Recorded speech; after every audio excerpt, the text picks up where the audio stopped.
मैं इलाहाबाद से चुनकर आता हूं। वहां पर जो कुंभ मेला का आयोजन किया जा रहा है, मैं सबसे पहले संसदीय क्षेत्र इलाहाबाद, इसलिए मैं सबसे पहले उन श्रद्धालुओं को जिन्होंने अपनी जान गंवाई है, उनकी स्मृतियों को नमन करता हूं, श्रद्धांजलि देता हूं।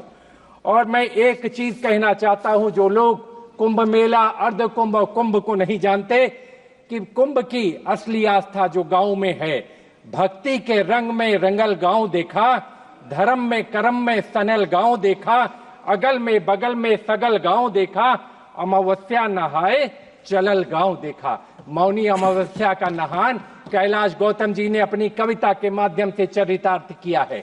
लोग मौनी अमावस्या में लाखों करोड़ों लोग आए और उत्तर प्रदेश की सरकार ने कहा था कि 10 करोड़ लोग नहान के लिए आएंगे। अगर कोई सामान्य आदमी भी अपने घर में व्यवस्था करता है, किसी को न्योता देता है, बुलाता है, तो उसके खाने पीने रहने खाने की व्यवस्था करता है। लेकिन उत्तर प्रदेश की सरकार ने उन श्रद्धालुओं को, जो आम श्रद्धालु आए थे, उनकी व्यवस्था नहीं की। उनके साथ कहीं न कहीं वो 30-30 किलोमीटर पैदल चलकर गए गंगा के स्नान के लिए। जिस आस्था के साथ गए, मैं कहना चाहता हूं, उनके न शौचालय की व्यवस्था थी, न पानी पीने की व्यवस्था थी, न उनके रहने की व्यवस्था थी, और न खाने पीने की व्यवस्था थी। इसलिए मैं कहना चाहता हूं कि आप कभी जाकर देखें। मैं सभी लोगों से कहना चाहूंगा कि कभी कुंभ मेले में जाकर देखिए तो वहां का माहौल कैसा है। उल्लास का, उमंग का माहौल था जब 29 तारीख को लोग, 28 तारीख को लोग, 27 तारीख को लोग पैदल चलते हुए जा रहे थे। उल्लास उमंग का माहौल था। और जो हमारे तंबू और कनात लगाए गए, तंबू कनात नहीं थे। कविता के माध्यम से कहना चाहता हूं, अजर हो गया है, अमर हो गया है, शहर तंबुओं का शहर हो गया है। महाकुंभ की आस्थाओं में डूबा ये लाखों करोड़ों का घर हो गया है।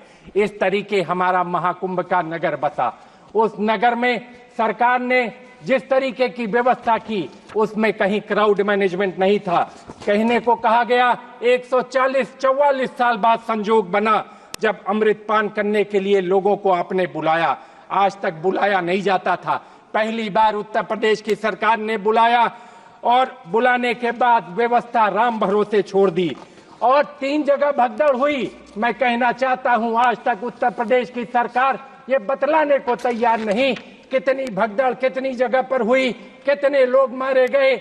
आज तक उन लोगों का नाम हम लोगों को बताया नहीं जा रहा।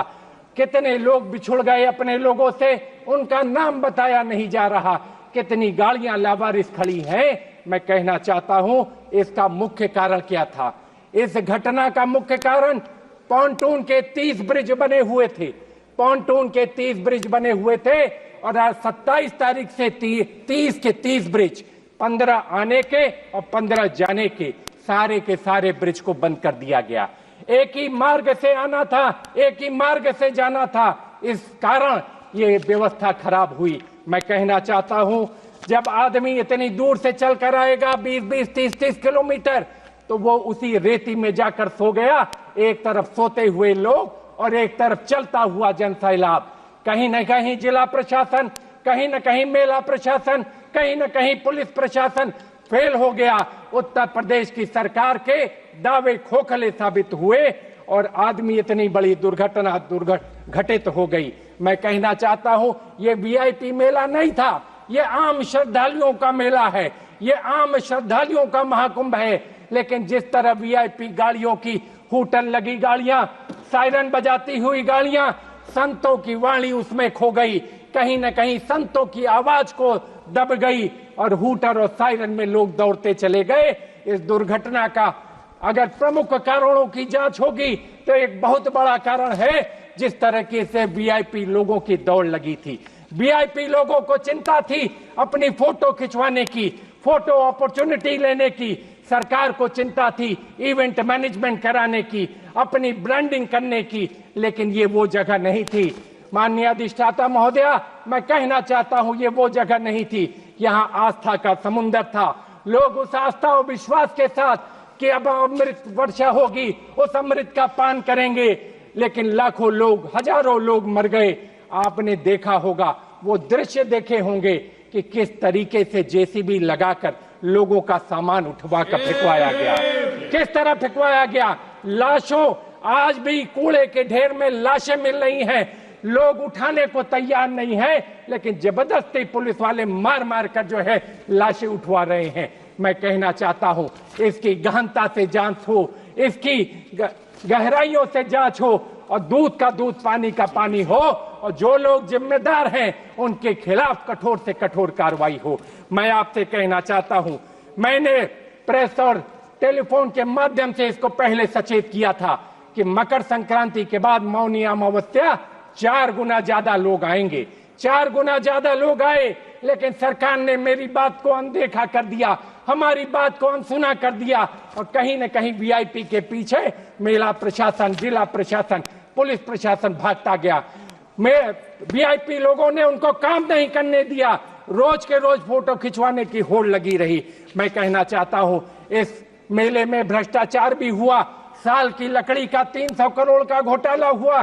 पहले सरकार से सरकार को जाता था, अब चुने हुए कुछ चिन्हित ठेकेदारों को यह काम दिया गया, खराब लकड़ियां दी गई और अंत में पुल बनकर तैयार हुआ, जिसकी वजह से ये बड़ी दुर्घटना होते होते आपके सामने है।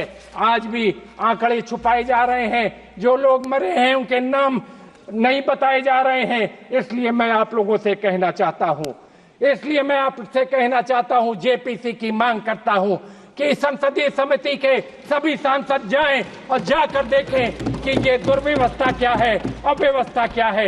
एक कविता के माध्यम से कहना चाहता हूं, झूठ के सैलाब में सच के किनारे बह गए, चांद की झूठी तरफदारी में तारे रह गए, पूछिए मत कौन दोषी है गिरावट का, यहाँ मुल्क के मजबूत पाए सबसे पहले ढह गए।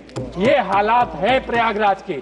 आज प्रयागराज के लोग पीड़ा में हैं, आंसुओं से रो रहे हैं। जो मायूसी छाई हुई है, इसका जवाबदार और गुनाहगार कौन है, हम जानना चाहते हैं उत्तर प्रदेश की सरकार और केंद्र की सरकार से। इन सरकारों ने इतने पहले आयोजन की व्यवस्था की, कहा मेट्रो बनेगा, कहा गंगा एक्सप्रेस वे बनेगा, कहा 6 लेन ब्रिज बनेगा, लेकिन आज भी एक भी चीज बनकर तैयार नहीं है। ये है केंद्र सरकार की, उत्तर प्रदेश सरकार की विफलता। एक भी मजबूत काम नहीं हो पाया, एक भी ढांचागत काम नहीं हो पाया जिससे क्राउड मैनेजमेंट की बेहतर व्यवस्था हो। अगर दुर्घटना हुई थी, उसके इवैक्यूएशन की, उसकी तैयारी कोई भी नहीं थी। जिस समय घटना हुई 1:30 बजे रात, उसके बाद दूसरी घटना झूसी में 5:30 बजे की है, लेकिन प्रदेश की सरकार उसको मानने को तैयार नहीं। मैं कहना चाहता हूं, इसकी जांच जेपीसी के द्वारा नहीं होगी तो कहीं न कहीं दूध का दूध पानी का पानी नहीं होगा। और लोग कहते हैं कि जो लोग मरे उनको मोक्ष प्राप्त हो गया। इससे बड़ा हास्यास्पद बात क्या हो सकती है। गरीब की मौत का मजाक अगर उड़ाया जा रहा है तो इस सरकार के द्वारा उड़ाया जा रहा है। वो मोक्ष को नहीं, कोई सरकारी व्यक्ति मोक्ष को प्राप्त नहीं हुआ, कोई बड़ा व्यक्ति मोक्ष को प्राप्त नहीं हुआ। गरीब किसान मरा, वहां पर गरीब किसान ने अपना दम तोड़ा, जिसकी लाशों की गिनती, उनकी लाशों की गिनती आप करने को तैयार नहीं। क्या था बताओ उनका पाप? मैं तो पूछना चाहता हूं, क्या था बताओ उनका पाप?